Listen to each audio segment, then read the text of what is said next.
Você que está assistindo esse vídeo aqui do Invest News na TV da sua casa ou no computador, com certeza é cliente de um provedor de internet, certo?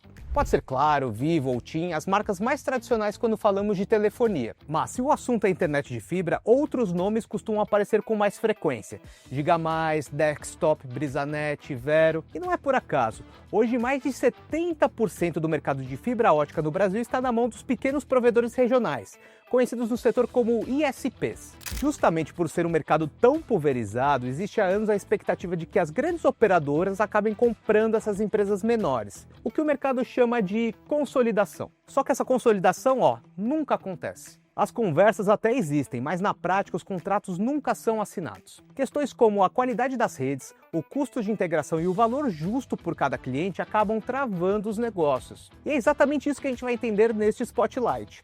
O que impede a consolidação do mercado de fibra? Quais são as dificuldades de Vivo, Claro e TIM para avançar neste setor? E por que a conta não está fechando? Só que antes da gente continuar, não se esquece de seguir o Invest News.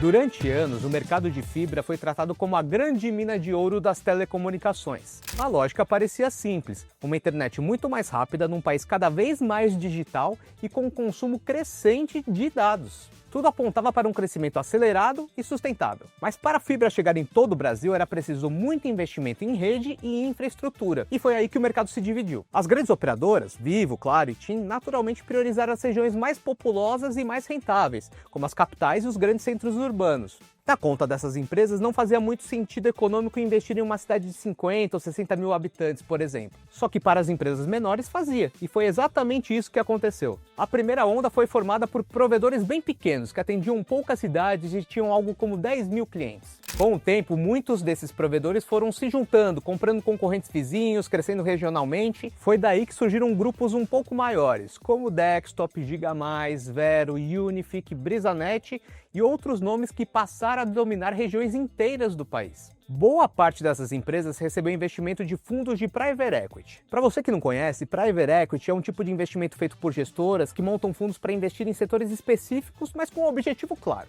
ganhar escala e vender esses ativos lá na frente, com lucro. Esse é o roteiro clássico de qualquer setor que passa por consolidação.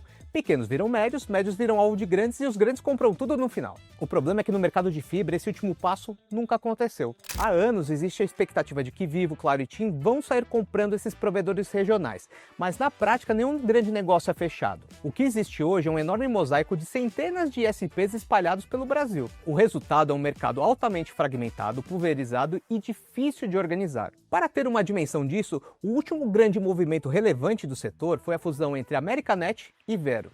Mesmo assim, a operação aconteceu muito mais por pressão dos próprios fundos que investem nessas empresas, que precisam gerar escala e valor, do que o movimento das grandes operadoras, sabe? E não é por falta de interesse de Vivo, Claro e TIM. Mas o problema é que sempre quando elas começam a discutir os números, a coisa desanda.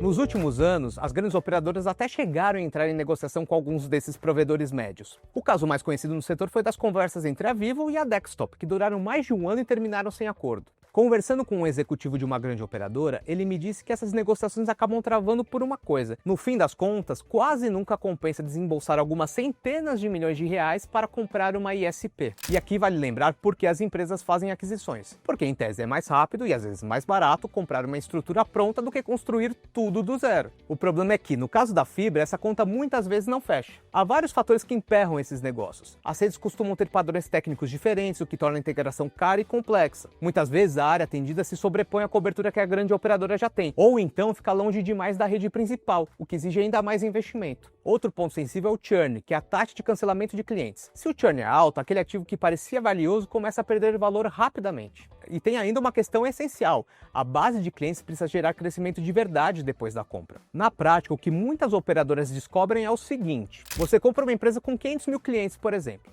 mas percebe que boa parte deles já está em regiões onde você já atua. Ou seja, você poderia conquistar esses clientes sozinho, não precisava comprar uma empresa para isso. E pior, Além de não trazer tantos clientes novos assim, a rede ainda precisa de investimento para ser modernizada. Logo, o que parecia uma expansão rápida vira um custo extra e um retorno abaixo do esperado. Mesmo assim, as conversas continuam acontecendo. A Dextop, que lá atrás negociou com a Vivo, hoje conversa com a Claro. A TIM, por sua vez, estaria em negociações com a Vetal, a empresa que herdou a rede de fibra ótica da Oi e hoje é controlada pelo BTG Pactual. Algum grande negócio ainda pode sair em breve, mas o sinal que vem das grandes operadoras é de que não existe tanta pressa assim.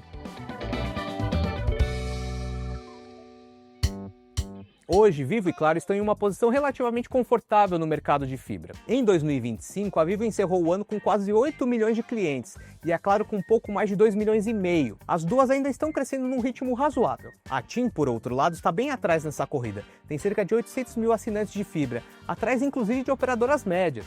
Não por acaso, executivos da própria TIM reconhecem publicamente que, nas condições atuais, o mercado não é particularmente atraente para grandes aquisições. E tem mais um fator importante nessa equação. O próprio mercado de fibra desacelerou. Depois de adicionar milhões de novas conexões nos últimos anos, o setor inteiro somou pouco mais de 300 mil novos clientes entre janeiro e novembro de 2025. Durante anos, a consolidação da fibra foi tratada como uma certeza. Mas a realidade mostrou outra coisa. Nem todo crescimento gera valor, nem toda base de clientes vale o preço pedido, e nem toda aquisição faz sentido estratégico. Talvez a grande moral da história seja justamente essa. A consolidação não acontece porque parece ser inevitável, ela só acontece quando a conta fecha.